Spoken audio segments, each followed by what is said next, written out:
থেকে একজন শিক্ষক প্রতিনিধি থাকে, কলেজ অংশ থেকে একজন শিক্ষক প্রতিনিধি থাকে, কিন্তু সংযুক্ত কারিগরি প্রতিষ্ঠানে কারিগরি অংশ সমান গুরুত্বপূর্ণ হলেও কারিগরি অংশ থেকে কোনো শিক্ষক প্রতিনিধি দেওয়া হয় না।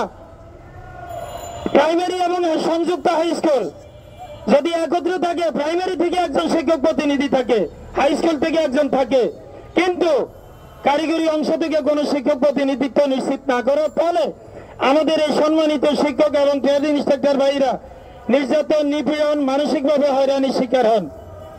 তারা ওই প্রতিষ্ঠানে অনেকটা নিগৃহীত থাকেন, অধিকার বঞ্চিত থাকেন।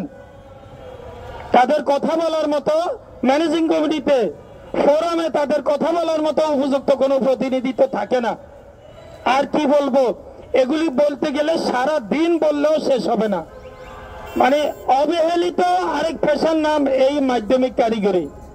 তা আমি কর্তৃপক্ষের সদয় দৃষ্টি আকর্ষণ করছি, আমাদের যে মৌলিক দাবিগুলো, আমি একান্তই আশা করব এই মৌলিক দাবিগুলো খুব দ্রুত যেন বরণ করে নেন এবং মেনে নেন।